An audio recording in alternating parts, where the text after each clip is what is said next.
তো লাষ্ট ভিডিঅ'ত আমি ইয়ালৈকে পঢ়িছিলোঁ হয়নে পটককৈ ভিডিঅ'টো কাট খাই গ'ল কিবা এটা কাৰণত আমি ইয়াৰ পৰা কণ্টিনিউ কৰোঁ তো আৰটো কি হয় কেৰেক্টাৰিষ্টিক গেছ কনষ্টেণ্ট আৰু ইয়াৰ ইউনিটটো কি হ'ব কিলো জুল পাৰ কেজি কেলভিন হয় নাই আৰু আৰ বাৰটো কি হ'ব আৰ বাৰটো ইউনিভাৰ্চেল গেছ কনষ্টেণ্ট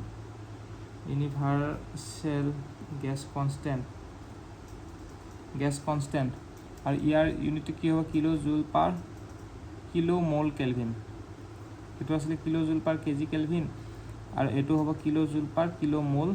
কেলভিন বুজি পাইছা কিলো জুল পাৰ কিলো মল কেলভিন এতিয়া তোমালোকৰ হেৰিটো চাব লাগিব যে কি P V is equal to N R bar T আৰু এটা আছে তোমালোকৰ এইখিনিত থাকে দেই এইখিনিৰ পৰা এটা আছে এইটোৰ পৰা এটা ওলাব পাৰি এইটো হ'ব যে কি P is equal M by V R T এইটো ভিটো তলত লৈ গ'লোঁ তো এম বাই পিটো আমি ডেঞ্চিটি লিখিব পাৰোঁ তো পি ইজ ইকুৱেল টু ৰো আৰ টি তো এইটো এটা ইকুৱেশ্যন আছে পি ইজ ইকুৱেল টু ৰো আৰ টি বুজিলা তো এইটো কথা মনত ৰাখিব লাগিব আৰু নেক্সট আৰৰ ভেলুটো কি হ'ব আৰৰ ভেলুটো 0.287 কেজি কিলো জুল পাৰ কেজি কেলভিন হ'ব এইটো ইউনিভাৰ্চেল এইটো কেৰেক্টাৰিষ্টিক গেছ কনষ্টেণ্ট 0.287 এইটো কিহৰ কাৰণে এয়াৰৰ কাৰণে তোমাৰ হ'ব কি হ'ব R is equal two 0.287 kilo জুল পাৰ কেজি কেলভিন হ'ব নেক্সট তোমালোকৰ কি হ'ব নেক্সট হ'ব তোমালোকৰ আৰ বাৰটো কি হ'ব আৰ বাৰটো কনষ্টেণ্ট হয় 8.314 এইটো ইউনিটটো কি হ'ব ইউনিটটো হ'ব কিলো জুল পাৰ কিলো মল কেলভিন এতিয়া কিলো কেঞ্চেলো কৰি দিব পাৰা তো 8.314 জুল পাৰ মল কেলভিন হ'ব আৰ বাৰৰ ভেলুটো বুজিলা এতিয়া আমি পাইছিলোঁ এই ফৰ্মুলাটো হয়নে কেৰেক্টাৰিষ্টিক গেছ কনষ্টেণ্ট আৰ বাৰ বাই এম হয় তো আমি বেলেগ গেছৰ কাৰণে কেৰেক্টাৰিষ্টিক গেছ কনষ্টেণ্ট ওলাব পাৰিম যেনেকৈ আৰটো হ'ব ফৰ হিলিয়াম কি হ'ব এইটো জানো 8.314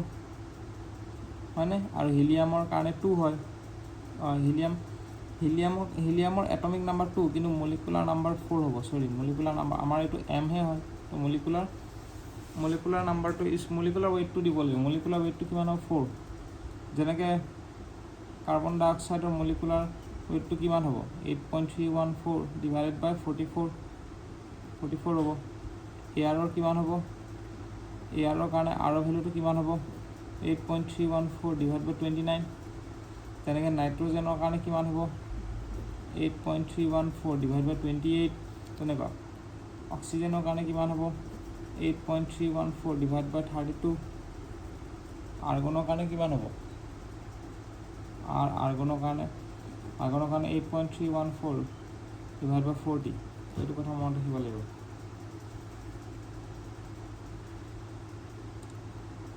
হ'ব তে নেক্সট আমি কি পঢ়িম নেক্সট আমি এইখিনি বস্তু পঢ়িম চোৱা যদি এটা ৰুম বা এটা ছিষ্টেমত যদি এই M1 M2 মাছ থাকে V1 V2 ভলিউম থাকে T1 T2 টেম্পাৰেচাৰ থাকে P1 P2 প্ৰেছাৰ থাকে N1 N2 হেৰি থাকে মলিকুলাৰ নাম্বাৰ মোল থাকে R1 R2 যদি কেৰেক্টাৰিষ্টিক গেছ কনষ্টেণ্ট থাকে আৰু M1 আৰু M2 যদি মলিকুলাৰ ৱেইট থাকে তেতিয়াহ'লে টোটেলটো কি হ'ব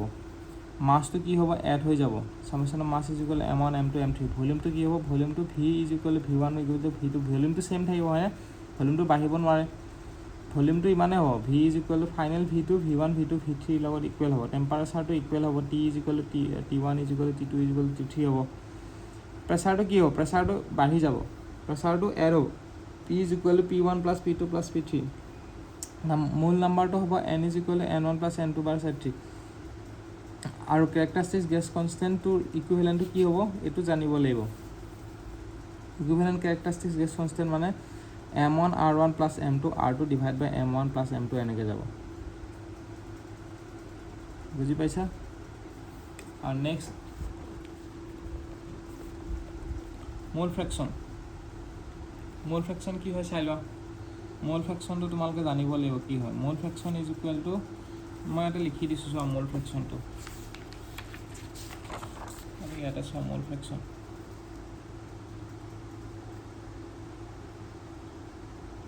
মোল ফ্ৰেকশ্যন এক্স দি বুজোৱা যায় সাপোজ এক্স যিকোনো এটা গেছ আই কাৰণে যদি মোল ফ্ৰেকশ্যন বুজোৱা হৈছে তো n i divide by summation of n দেই তো x i is equal to n one যদি এক্স ওৱান যদি হয় তেতিয়া n one plus n two plus n three plus এনেকৈ হ'ব আৰু x two is equal to n two n one plus n two plus n three হ'ব আৰু mole ফ্ৰেকশ্যনটো যদি চাম কৰা one plus x two plus x three এনেকৈ যদি চাম কৰা তেতিয়া এনচাৰটো কিমান হ'ব 1 হ'ব বুজি পাইছে তেতিয়া এনচাৰটো কিমান হ'ব 1 হ'ব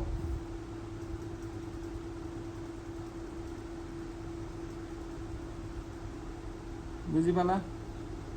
তেনেকৈ আমি প্ৰেছাৰৰ ঠাইতো লিখিব পাৰোঁ নাম্বাৰ অফ মোলছৰ ক্ষেত্ৰতো লিখিব পাৰোঁ প্ৰেছাৰৰ ঠাইতো লিখিব পাৰোঁ তো p i is equal to x i is equal to p i আৰু আমি আগতে কি পাইছিলোঁ প্ৰেছাৰটো আমি কি কৰিছিলোঁ টোটেল প্ৰেছাৰ পি লিখিছিলোঁ তো টোটেল প্ৰেছাৰ পি লিখিব লাগিব ইয়াতে হা তো এইটো হ'ব পি লিখিব লাগিব বুজি পাইছে মোল ফ্ৰেকশ্যনটো নাম্বাৰ অফ মোলছৰ ক্ষেত্ৰতো লিখে প্ৰেছাৰৰ ক্ষেত্ৰতো লিখে আৰু ইকুইভেলেণ্টটো যে মাত্ৰ পাইছিলোঁ আৰ ইকুইভেলেণ্টটো হ'ব M1 R1 plus M2 R2 plus এনেকৈ গৈ M1 plus M2 plus M3 এনেকুৱা হ'ব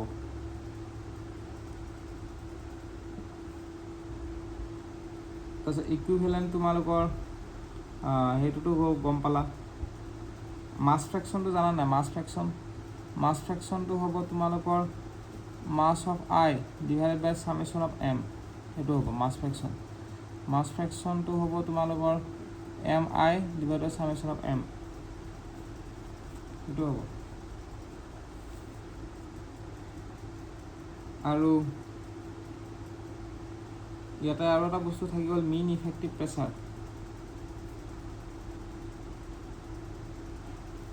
মিন ইফেক্টিভ প্ৰেছাৰ কি হয় মিন ইফেক্টিভ প্ৰেছাৰ হ'ব mean effective pressure is equal to work done divide by volume সেইটো মনত ৰাখিব লাগিব মিন ইফেক্টিভ প্ৰেছাৰ মানে কি work done divide by volume আৰু এবাৰ লিখি দিছোঁ mean effective pressure is equal to work done divided by volume সেইটো হয় তো বাকীখিনি নেক্সট ভিডিঅ'ত কণ্টিনিউ কৰি আছোঁ হা